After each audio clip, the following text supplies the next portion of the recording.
உங்கள் துக்கம் சந்தோஷமாய் மாறும். But your sorrow will turn into joy. துக்கத்தை சந்தோஷமாய் மாற்றும் ஆண்டவர். அந்த ஆண்டவர் சொல்றார், சந்தோஷமாய் இருங்கள் என்று உங்களுக்கு சொல்கிறேன். மறுபடியும் சந்தோஷமாய் இருங்கள் என்று உங்களுக்கு சொல்கிறேன் சொல்றார். எப்பொழுதும் சந்தோஷமாய் இருங்கள். அந்த சந்தோஷம் எல்லா மக்களுக்கும் இருந்த சந்தோஷத்தை கொடுப்பதற்காக இறைவன் இயேசு கிறிஸ்து எந்த மனிதனும் துக்கமாய் இருக்கக்கூடாது. ஆண்டுடைய சித்தம் அதல்ல. எல்லா மக்களும் சந்தோஷமா இருக்கும். ஒரு கூட்ட மக்கள் இல்லை. ஒருவேளை வெள்ளை ட்ரெஸ் கொடுத்த நாங்க மட்டும் இல்ல, இந்த மீட்டிங் நடத்துற தாவீதையா மட்டும் இல்ல, நல்ல ஒர்க்ஷிப் பண்ணி ஆடின அவரோட பிள்ளைகள் மட்டுமல்ல, நல்ல கீபோர்டு வாசிக்கிற தம்பிமார் மட்டுமல்ல, எல்லா மக்களும். ஆனா அந்த சந்தோஷத்தை பத்தி காந்தியடிகள் சொல்றப்ப வேற சொல்வார். ஒரு லாயர் ஒரு வேலை செய்யறாருன்னா எதுக்கு வேலை செய்யறாரு லாயரு?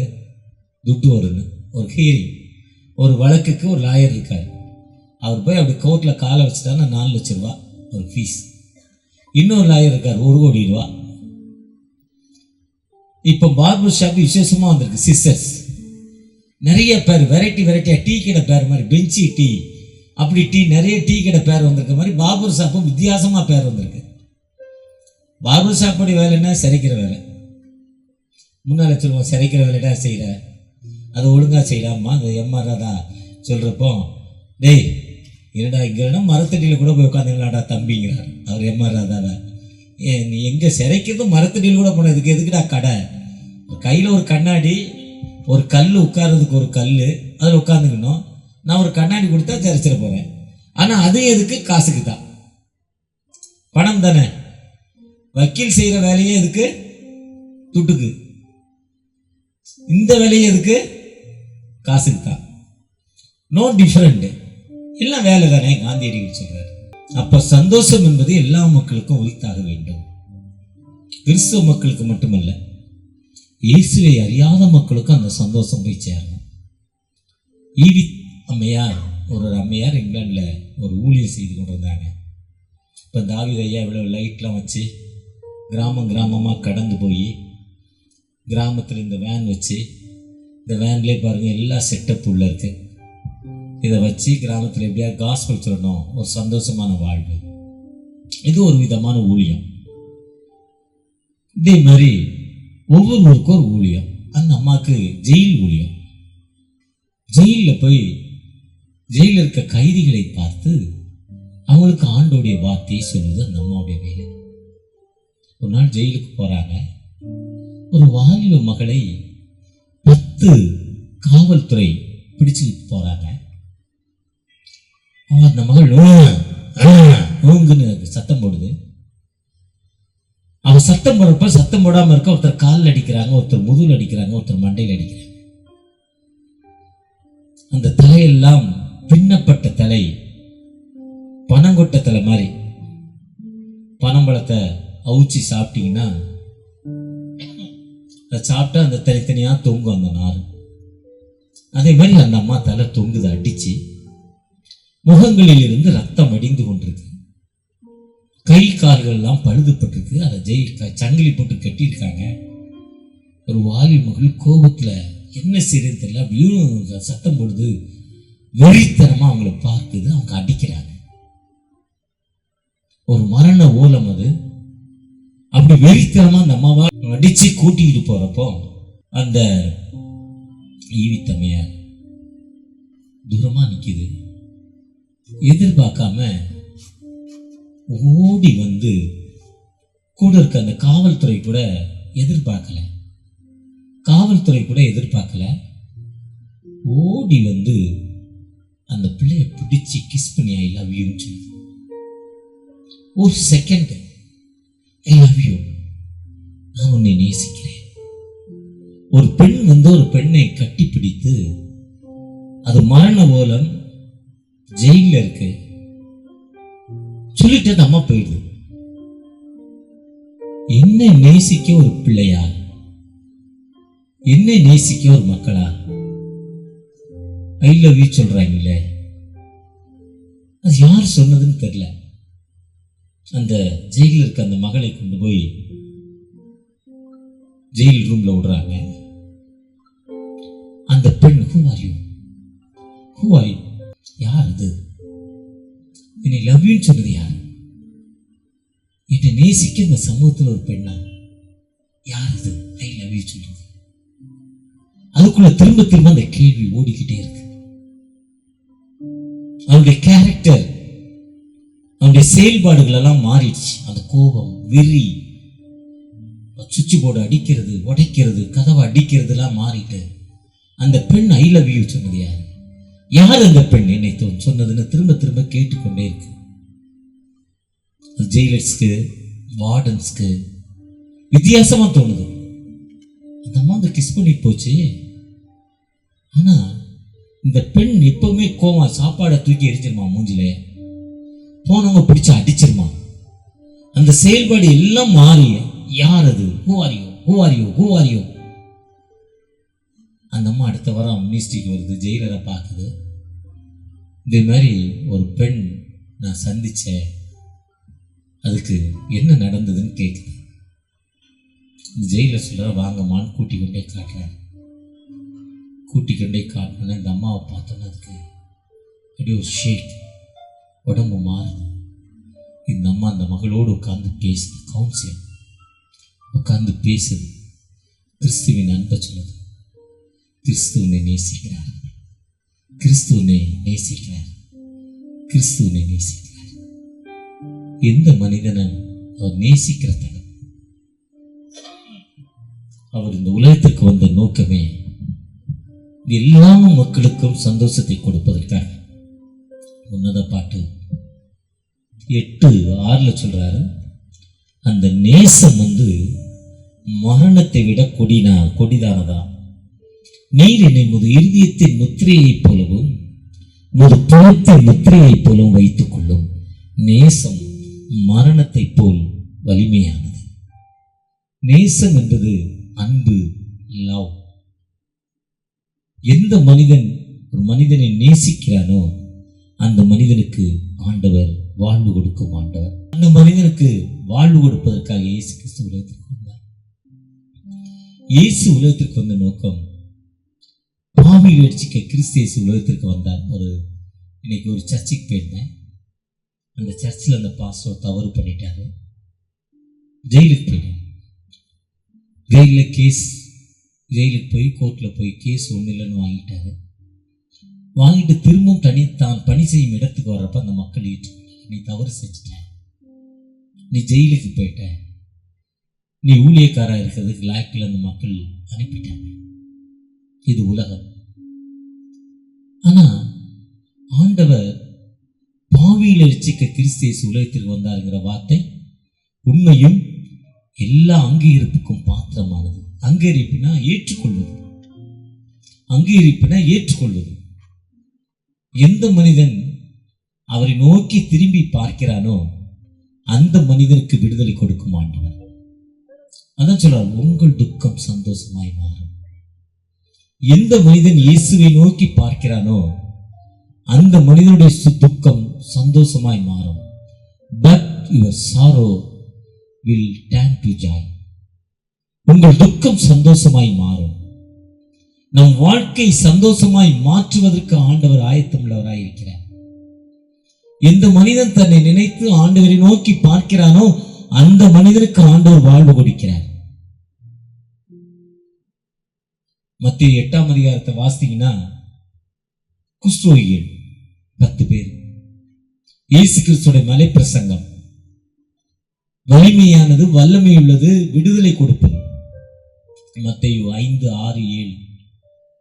அதை முடிச்சுட்டு 8ஆம் அதிகாரம் மலையிலிருந்து இறங்கிய பொழுது ஒரு குஷ்டரோகிகள் கேட்கிறாங்க.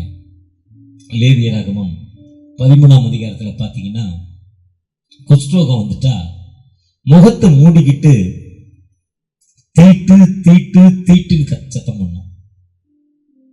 எப்படி கொரோனா காலங்களில் இந்த முகத்தை மூடிடுறோமோ அடையாளம் தெரியாது. திருட முகமூடி திருட முகத்தை மட்டும் மூடிடுவோம், அடையாளம் தெரியாது. அதே மாதிரி குஷ்டரோகி முகத்தை மூடிக்கிட்டு யாருன்னு தெரியாம தீட்டு வராத, என் பக்கத்துல வராதன்னு சத்தம் பண்ணணும். ஒதுக்கப்பட்ட மனிதன். அந்த மனிதன் இயேசுவை பார்த்து தாவீதின் குமாரனே, son of David, please help me. Son of David, please help me. எனக்கு இறங்குங்க, எனக்கு வாழ்வு கொடுங்க. அவர் ஒண்ணுமே பண்ணல. அந்த ஜெபம் தன்னை சங்கீதம் 121 எனக்கு ஒத்தாசை வரும் பர்வதங்களுக்கு நேராக என் கண்களை ஏறெடுக்கிறேன் தாவீது ராஜா சொல்றார். 120 நெருக்கத்திலே கர்த்தரை நோக்கி அழைத்தேன், தேவனை நோக்கி அபயமிட்டேன், தமது ஆலயத்தில் சத்தத்தை கேட்டார் என்று தாவீது ராஜா சொல்றார். ஏசாயா 65 3 நாள் அந்த வசனம் என்னோடு ஓடிக்கொண்டிருக்கு. 65, 23, 24. 24 சொல்றப்போ நீங்க கூப்பிடுறதுக்கு முன்னே உங்க தேவைகள் தெரியுங்க. நான் என்ன கேட்க போறேன்னு அது கேட்கறதுக்கு முன்னே என் தேவைகள் அவருக்கு தெரியுமா? நான் கேட்கறதுக்கு முன்னே என் தேவைகள் தெரியுமா?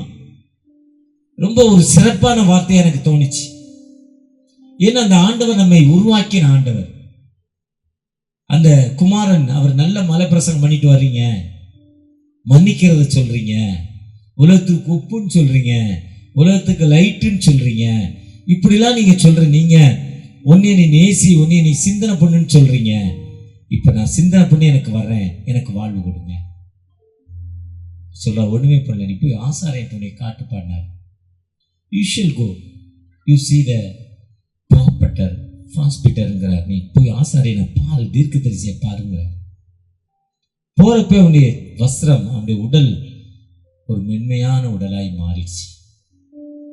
அவன் துக்கம் எப்படி மாறிச்சு பாருங்க. நீங்க என்ன தேவையோடு இந்த இடத்துல இருக்கீங்களோ, என்ன கண்ணீரோடு இந்த இடத்துல இருக்கீங்களோ, தகப்பனே எனக்கு வாழ்வு கொடுங்கப்பா. எங்க வீட்டுல இவ்வளவு பிரச்சனையில வந்திருக்கிறேன், இவ்வளவு வேதனையில வந்திருக்கிறேன், இவ்வளவு துன்பமான வாழ்வுல வந்திருக்கிறேன், எனக்கு விடுதலை கொடுங்க, என்ன பிளஸ் பண்ணுங்க நீங்க கேட்கிறப்போ நிச்சயமாகவே இஸ்ரவேலை ஆசீர்வதிப்பது எனக்கு பிரியங்கிறார். நான் இன்று முதல் உங்களை ஆசீர்வதிப்பேன்னு சொல்றார். அந்த ஆசீர்வதிக்கும் ஆண்டவர் துக்க நாட்கள் முடிந்து போச்சுங்கிறார். உன்னுடைய பாடுகள் மாற்றப்படுங்கிறார். எப்ப மாற்றப்படும்னா அந்த அடுத்த ஸ்டெப் என்ன சொல்றாருன்னா, 100க்கு அதிபதி அந்த அதே மத்தேயு 8ஆம் அதிகாரம் 5 வந்தீங்கன்னா 100க்கு அதிபதி ஓடி வரார். என் வீட்டுல வேலைக்காரன் கொடிய வியாதியில இருக்கான், ஒரு விடுதலை கொடுங்க. ஆனா நீங்க பரிசுத்தர், நீங்க வல்லமை உள்ளவர், இவரை மைட்டில நீர் வல்லமை உள்ள கடவுள், என் வீட்டுக்கு வருவதற்கு எந்த விதத்தில் நான் பாத்திரம் இல்லை, ஒரே ஒரு வார்த்தை சொல்லுங்க, என் வேலைக்காரனுக்கு சுகம் கிடைக்கும். தன்னை நினைக்கிறான், தன் ஒரு பெரிய பணக்காரன் தான், அதிகாரம் உள்ளவன் தான், 100 பேர் அவர் கீழே வேலை செய்யறாங்க, கோடிக்கணக்கான சொத்துக்கு அதிபதி தான். ஆனா அவன் இயேசுவின் பாதத்தில் விழுந்து வணங்கி தன்னுடைய வேலைக்காரனுக்காக கூப்பிடுறப்போ அவனுடைய தாழ்மையின் ஜெபத்தை நினைத்த ஆண்டவர், இவனுடைய விசுவாசத்தை பார்த்தியா? தாழ்மை. நம்ம ஆண்டவர்கிட்ட கேட்க போறோம், கேட்க முன்ன நம்ம யாருன்னு நினைச்சு நம்மை தாழ்த்தி, தன்னைத்தான் தாழ்த்தியவன் உயர்த்தப்படுவான். பெருமையுடன் ஆண்டவர் எதிர்த்து நிற்கிறார். எந்த மனிதன் தன்னை தாழ்த்தி ஆண்டவரை நோக்கி பார்க்கிறானோ அந்த மனிதனுக்கு விடுதலை கொடுக்கும் ஆண்டவர். அவர் ஜாதியை பார்க்கலங்க, இனத்தை பார்க்கல, கலரை பார்க்கல, படிப்பை பார்க்கல, வயசை பார்க்கல. எந்த மனிதன் தன்னை தாழ்த்தி தகப்பனே எனக்கு விடுதலை கொடுங்கன்னு கேட்கிறப்போ அவர் விடுதலை நிச்சயமாகவே, ஒரு விடுதலை நிச்சயமாகவே, ஒரு அற்புதம் கொடுப்பதற்கு ஒரு ஆயத்தமுள்ள தகப்பனாய், நிச்சயமாகவே ஆசீர்வதிப்பதற்கு ஒரு ஆயத்தமுள்ள தகப்பனாய் உங்களோடு என்னோடு கடந்து வந்திருக்கிறார். ஒருவேளை நீங்கள் நானும் என்ன தேவையோடு, என்ன கண்ணீரோடு இந்த இடத்துல வந்திருக்கிறோமோ தெரியாது. உங்களுடைய தேவை எனக்கு தெரியாது, ஆனா ஆண்டவர் அறிந்தெடுத்து வைத்திருக்கிறார். என்னுடைய தேவைகளை ஆண்டவர் தெரிந்தெடுத்து வச்சிருக்கிறார். என்னுடைய துக்கமான வாழ்வு என்னன்னு தெரிந்து வச்சிருக்கிறார். இன்னைக்கு வீட்டுக்கு போனா என்னால வாடகை கொடுக்க முடியுமா? இன்னைக்கு வீட்டுக்கு போனா என் கணவர் என்னை ஏற்றுக்கொள்வாரா? எவ்வளவு லேட்டா வந்தேன்னு கேட்பாரு. அவர் போதையில் இருக்கிறாரே, எனக்கு ஒரு விடுதலை கிடைக்குமா? ஒரு ஏக்கத்தோடு இதோ என் மகன் நீட் எக்ஸாமுக்காக ப்ரிப்பேர் ஆகிக்கிட்டு இருக்கான், என் மகன் +2 எக்ஸாமுக்காக நாளைக்கு பிராக்டிக்கல் எக்ஸாமுக்கு கடந்து போகிறான். அந்த பிராக்டிக்கலுக்கு அந்த பையன் சரியா இருக்கிறானா, படிச்சிருக்கிறானா, என் மகள் படிச்சிருக்கிறாளா? நான் ஒரு பயோமேக்ஸ் சேர்த்துட்டேன் என் பிள்ளைய, அந்த பிள்ளை ஒரு டாக்டர் ஆகுமா?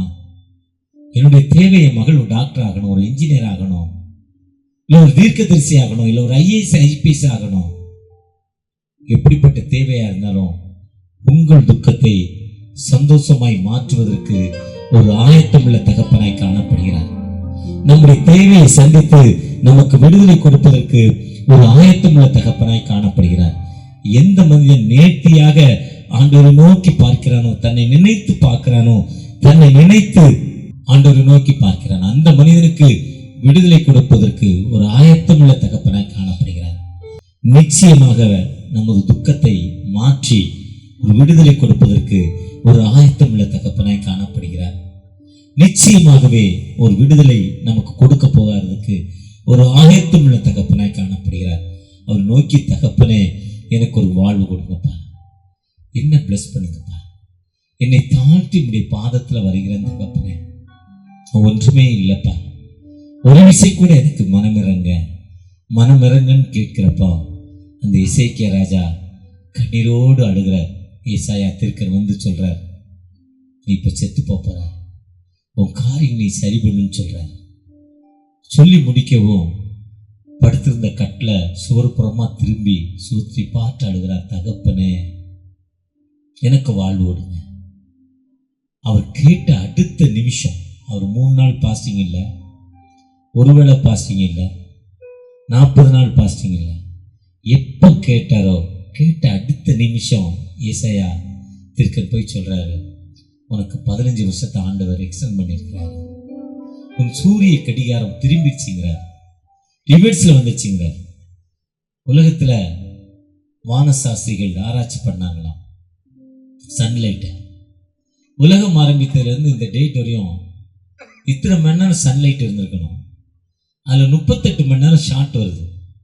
அந்த 38 மணி நேரம் ஏன் ஷார்ட் வருதுன்னு அவங்க திங்க் பண்றாங்க, ஏதோ ஆராய்ச்சி பண்றாங்க. எங்க ஆராய்ச்சி பண்ணாலும் 30 மணி நேரம் ஷார்ட் அவங்களுக்கு தெரியல. வேதத்தை திருப்பின பிறகு இயேசு கிறிஸ்து சிலுவையில் அறையிறப்போ 3.5 மணி நேரம் உலகம் எங்கும் அந்தகாரம் இருந்தது. அந்த 3.5 மணி நேரம் இல்லை, இந்த 15 நாளைக்கு ரிட்டர்ன், அந்த 15 நாளைக்கு ஒரு அந்த 12 மணி நேரம் டைம் இல்லையா, இல்லையா? அந்த ஜோசுவா கையில தூக்குறப்போ அந்த சூரியன் அப்படியே நினைச்சான் 3.5 மணி நேரம். அந்த டைமையும் கனெக்ட் பண்றாங்க. அந்த ஷார்ட் டைமும் இந்த பைபிளை சொல்ற டைமும் சரியா இருந்துச்சான். இசைக்கியா ராஜாக்கு எப்படி கூப்பிட்டாரோ அவருக்கு விடுதலை கொடுத்து உங்கள் துக்கத்தை சந்தோஷமாய் மாற்றி விடுதலை கொடுத்த ஆண்டவர், என்னுடைய துக்கத்தை விடுதலையாக எனக்கு மாற்றி விடுதலை கொடுக்கும் ஆண்டவர். எனக்கு ஒரு 35, இப்போ எனக்கு வயசு 65, 35 வருஷமா நான் ஒரு டயபெட்டிக் பேஷண்ட். சக்கரை வியாதி, ரொம்ப நல்ல வியாதி, சூப்பர் வியாதி, கூடே வரும் நிழல் மாதிரி, பட் நம்மளை தொடாது, நிழல் தொடாது. சக்கரை வியாதி கண்ட்ரோலாக இருந்தால், மத்தியானம் ஒரு சகோதரியுடைய கணவர் இறந்துட்டார் ரொம்ப நாளைக்கு முன்னால், கொரோனாவில். ஒரு குருவானவர், எனக்கு ரொம்ப நண்பர், அவர் ரொம்ப நண்பர். செகண்ட் வேவ் கொரோனாலே இறந்துட்டார். அவர் பாடி ரொம்ப தூரம் கொண்டு போயிட்டாங்க, ஒரு ஹாஸ்பிட்டலில் ரொம்ப நேரம் வச்சுருந்தாங்க. என்ன மற்றவங்க பார்க்க விடல, எனக்கு வேலையும் பண்ணி ஒரு பக்கம், கொரோனா காலத்திலே ரொம்ப டைட் வேலை, நல்ல வேலை. ரெண்டாவது என்னை விடவும் பண்ணுறாங்க, நீ போவாதங்கிறாங்க. அந்த அம்மா, அவர் ரொம்ப நேசிப்பார் என்னைய. அந்த இறந்த பிறகு அந்த அம்மாவை பார்க்கல, இன்னைக்கு தான் எதிர்பார்க்காம காஞ்சிபுரத்தில் மீட் பண்ணேன். அந்த அம்மா என்னை பார்த்து அழுதுச்சு. பக்கத்தில் எங்கள் வீட்டில் வந்து நீ ஜெபம் பண்ணுங்கன்னுச்சு. அந்த அம்மா வீட்டுக்கு நான் கண்டிப்பாக வரேன்னு ரொம்ப கஷ்டத்தின் மத்தியில், ரொம்ப வேலையின் மத்தியிலையும் போனேன். அவங்க வீட்டுக்கு போனால் அப்படி ரொம்ப ரிசீவ் பண்ணி, கொஞ்சம் காஃபி நாட்டு சக்கரை போட்டு கொடுக்குறேங்கிறாங்க.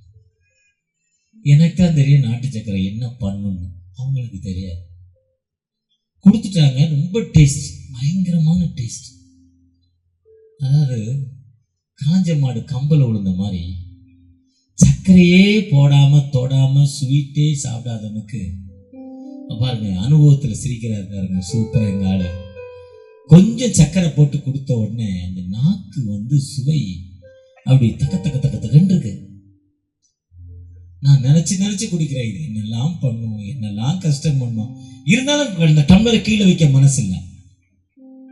வேண்டாம், இப்போ புளிக்கும்னு சொல்ல தெரியல, இது புளிக்கும் சொல்ல தெரியல.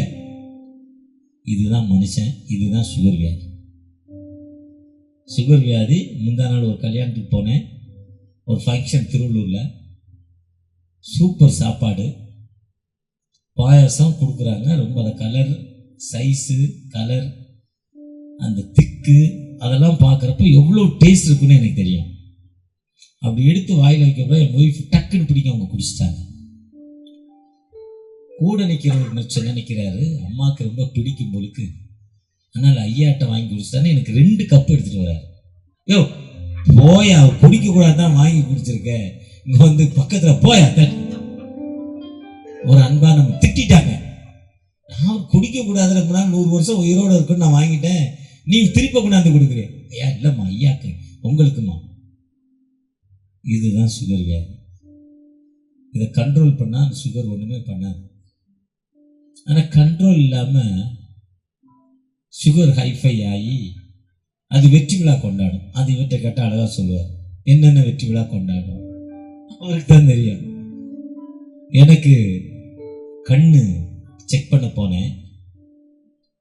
என்னுடைய பிள்ளைகள் எல்லாம் டாக்டர், 5 பேர் எங்கள் வீட்டில், 5 டாக்டர். என் மகா டாக்டர், மருமகன் டாக்டர், மகன் டாக்டர், மருமகா டாக்டர், அண்ணன் பொண்ணு டாக்டர், எல்லாரும் சேர்ந்து ஒரு டாக்டர்கிட்ட அனுப்புனாங்க.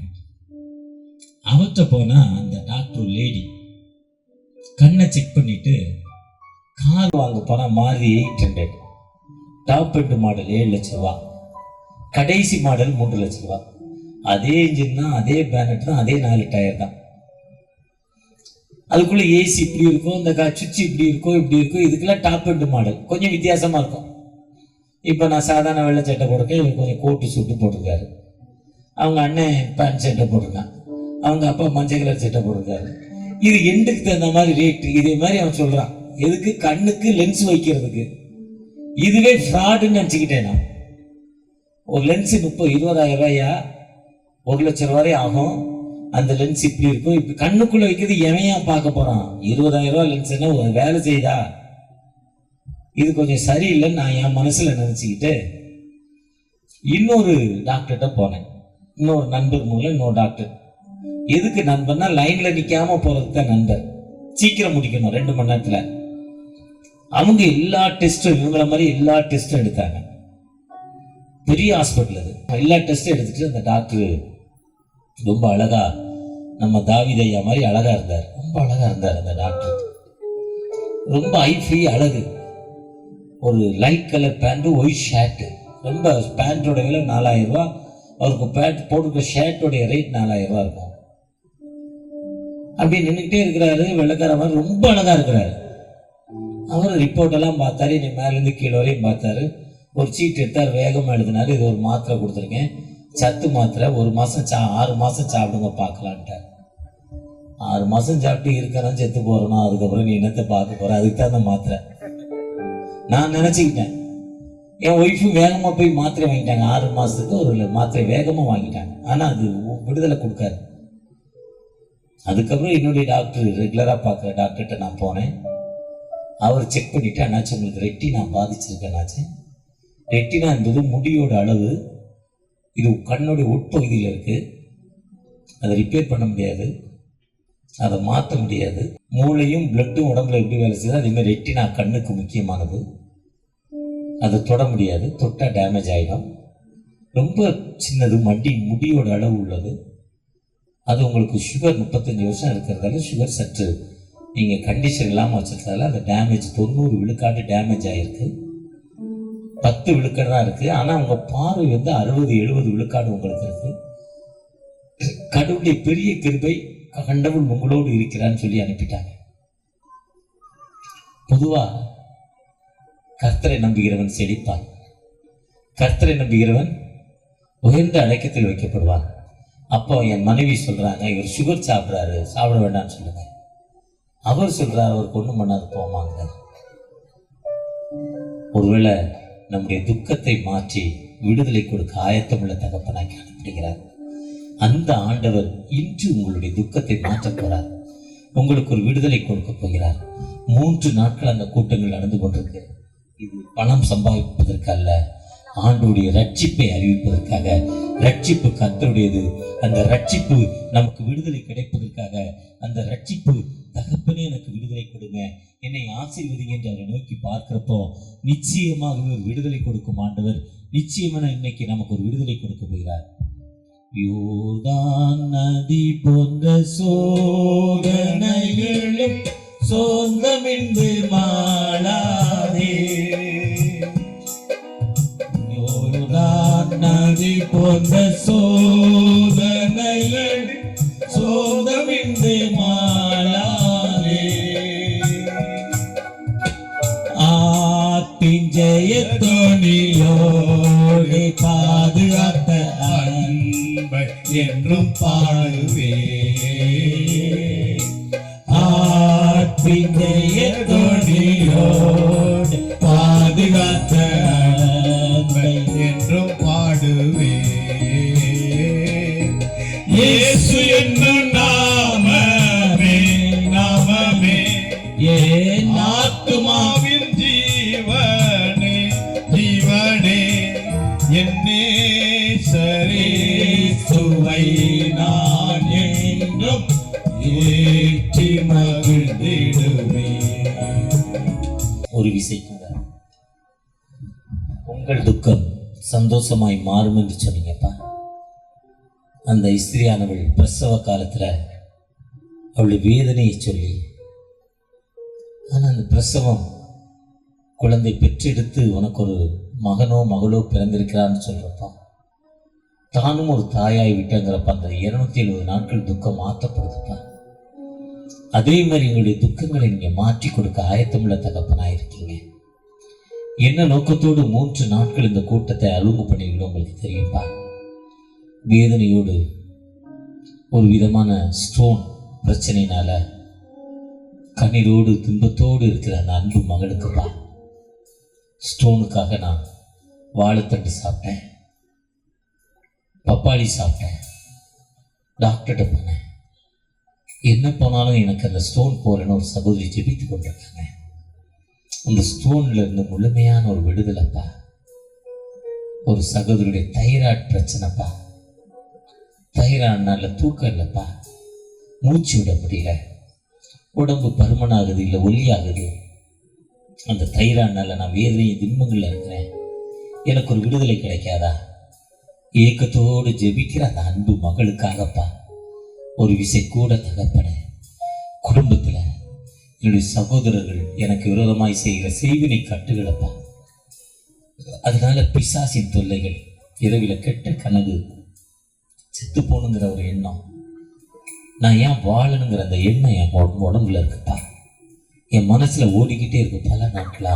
மறிச்சு போனோம், ஏன் நான் சாகக்கூடாது, சூசைட் பண்ணிக்கணும்னு ஏக்கம் அப்படி இருக்குப்பா. ஒரு விஷயம் கூட எனக்கு விடுதலை தாங்க. ஏக்கத்தோடு ஒரு சகோதரி ஜெபித்து கொண்டிருக்காங்க. சூசைட்காக பல முறை அட்டம் பண்ணி அது ஃபெயிலியர் ஆயிருக்குப்பா. ஏக்கத்தோடு ஜெபிக்கிறாங்க. தற்கொலை ஒரு முடிவல்ல, அது தொடர்ச்சி.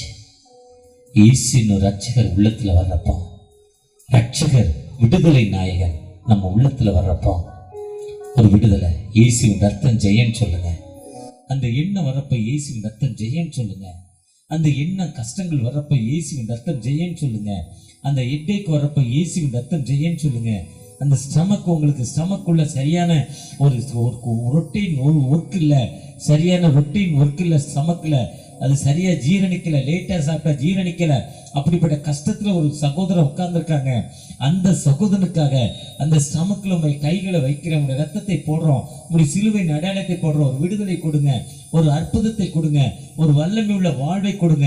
உங்களுடைய பிரச்சனை அந்த ஸ்டமக்ல இறங்கட்டுமாப்பா, உங்களுடைய விடுதலை இறங்கட்டும்.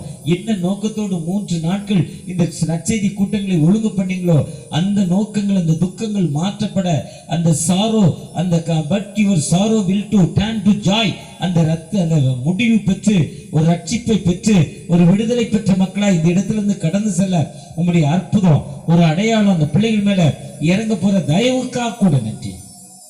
ஆசீர்வதிங்கப்பா. உம்மை நோக்கி பார்த்த முகங்கள் வெட்கப்பட்டு போனல. நீர் ஜீவனுள்ள தகப்பன் அல்லவா, வாழ்வு கொடுக்கிற தகப்பன் அல்லவா. மனம் இறங்கப்பா. என்ன நோக்கத்தோடு 3 நாட்கள் இந்த கூட்டங்களை நடத்தினாங்களோ அந்த நோக்கத்தை ஆசீர்வதிங்க. உம்முடைய கிருபை எங்களோடு வரட்டும், உம்முடைய இரக்கம் எங்களோடு வரட்டும். அறுவடை மிகுதியாலோ இல்லை, அன்பரின் கதறல் கேட்டிடுதே. நானிலம் முழுவதும் நான் ஒரு கோடி நாசத்தின் வழியை நாடிடுதே. இயேசுவின் அன்பு என்னையும் நெருக்க எழும்பிடுவோம் நாம் வாலிபரே.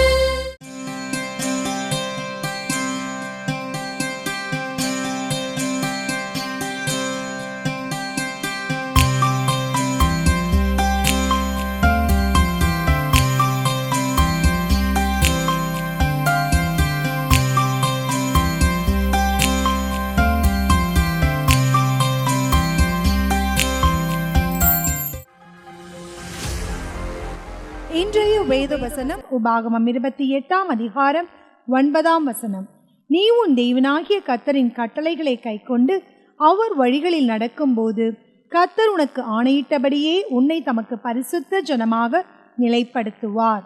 ஆமென். Today's Bible verse, Deuteronomy chapter 28 verse 9.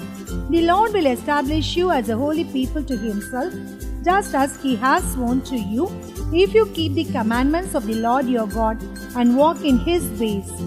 Amen.